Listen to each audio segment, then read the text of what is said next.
नहीं, मैंने outlook magazine को एक इंटरव्यू में ये कहा कि बेहतर ये है कि प्रधानमंत्री वज़ीर आज़म नरेंद्र मोदी उस फंक्शन में वो शिरकत ना करें, इसलिए कि वो फंक्शन जो होने जा रहा है उसमें अगर वो बहैसियत प्राइम मिनिस्टर प्रधानमंत्री शिरकत करेंगे तो देश को एक मैसेज जाएगा कि प्रधानमंत्री एक फेथ के मानने वालों को सपोर्ट कर रहे हैं।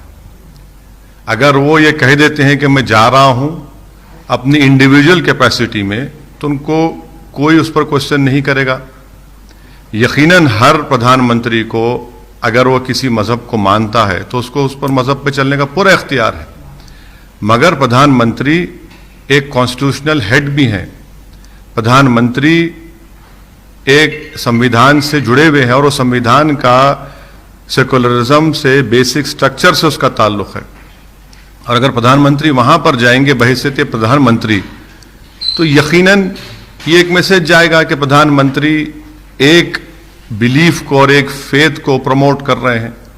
इसीलिए मैंने कहा कि प्रधानमंत्री को जाना है इंडिविजुअल कैपेसिटी में जाए, उसका लाइव टेलीकास्ट ना कराएं, उस पर कोई रोक टोक नहीं है। प्रधानमंत्री यकीनन हम जानते हैं कि उनका रिलीजन क्या है, कोई ऐसा नहीं है कि नहीं जानता, मगर अब बहैसियत प्रधानमंत्री आप जाएंगे वहां पर, उससे यह गलत मैसेज जाएगा। परेशानी यह है कि प्रधानमंत्री हैं वो और देश का कोई रिलीजन नहीं है।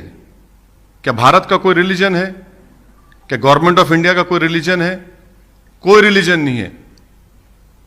भारत का रिलीजन कोई नहीं है। भारत का रिलीजन क्या है कि भारत उन तमाम रिलीजन्स को मानता है, भारत उन लोगों को ही मानता है जिनका कोई रिलीजन नहीं है, और प्रधानमंत्री उनकी गवर्नमेंट का भी यही होना चाहिए। यकीनन वो अपने मजहब पर रहे, कोई रोक नहीं सकता, मगर क्या गवर्नमेंट ऑफ इंडिया कोई मजहब है? बता दीजिए हमको, क्या गवर्नमेंट ऑफ इंडिया का कोई मजहब है? बता दीजिए। प्रधानमंत्री इस देश के मुसलमानों के प्रधानमंत्री हैं, हिंदुओं के भी हैं, दलितों के भी हैं, बैकवर्ड क्लास के भी हैं, सिखों के भी हैं, ईसाइयों के भी हैं, आदिवासियों के भी हैं, और उनके भी प्रधानमंत्री हैं जो किसी खुदा को नहीं मानते। प्रधानमंत्री इन सब के हैं। सबसे पहली बात तो यह है कि प्रधानमंत्री अगर जाना चाहते हैं वो पब्लिकली कह दें कि मैं अपने इंडिविजुअल कैपेसिटी में जा रहा हूं, और जब मैं जाऊंगा तो कोई टीवी चैनल उसको लाइव टेलीकास्ट ना करे।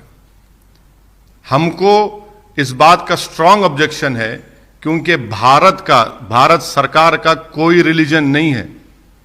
भारत सरकार का कोई रिलीजन नहीं है, इस मुल्क का कोई रिलीजन नहीं है, और प्रधानमंत्री इस मुल्क के तमाम लोगों की नुमाइंदगी करते हैं। नंबर वन ये। दूसरा ये कि यकीनन सुप्रीम कोर्ट का जजमेंट आया है, और सुप्रीम कोर्ट का जो जजमेंट आया था, आप ही ने आकर हमसे पूछा था, तो हमने कहा कि हां, ये हमारे देश की आखिरी कोर्ट ऑफ अपील है, और हमने ये भी कहा था कि supreme court is supreme but not infallible. इस बात को याद रखिए कि एडीएम जबलपुर का केस हुआ था, 40 साल बाद वही सुप्रीम कोर्ट ने कहा गलत केस था, गलत फैसला हुआ था। मैं जाता हूं बराबर, मगर क्या मैं ये कहता हूं कि मैं मेंबर ऑफ पार्लियामेंट बन के आ रहा हूं?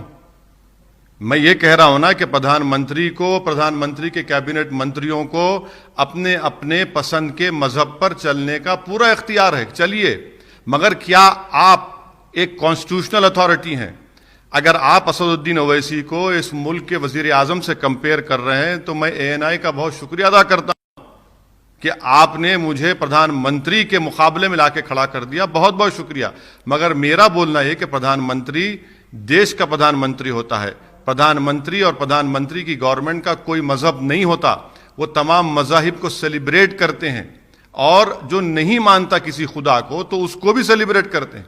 मेरा बोलने का मकसद एक ही है कि प्रधानमंत्री जाए, अगर चाहते जाए, मगर प्रधानमंत्री बहैसियत प्रधानमंत्री ना जाए, वो नरेंद्र मोदी बनकर जाए, और ये कह दें कि भाई जब मैं जा रहा हूं उसका लाइव टेलीकास्ट मत करिए आप।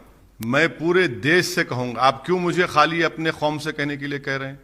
मैं तो पूरे देश से कहूंगा कि उस जगह पर मस्जिद थी, उस 22 दिसंबर 49 की रात में चोरों की तरह उसमें मूर्तियों को रखा गया।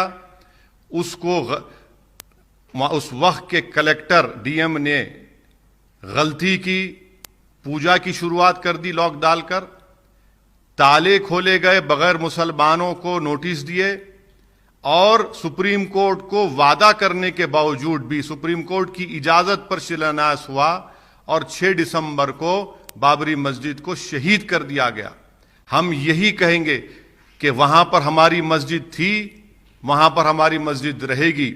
आज आप जो जगह पर काम करने जा रहे हैं, वहां पर 500 साल तक मस्जिद थी, वहां पर हमने हय्या अलस सलाह और हय्या अलल फलाह की सदाएं दी। ये हम बोलते रहेंगे। मैं मर भी जाऊंगा तो मैं वसीयत करके जाऊंगा कि ये याद दिलाते रहो देश के तमाम लोगों को कि वहां पर मस्जिद थी और 6 दिसंबर 1992 को उस मस्जिद को शहीद कर दिया गया।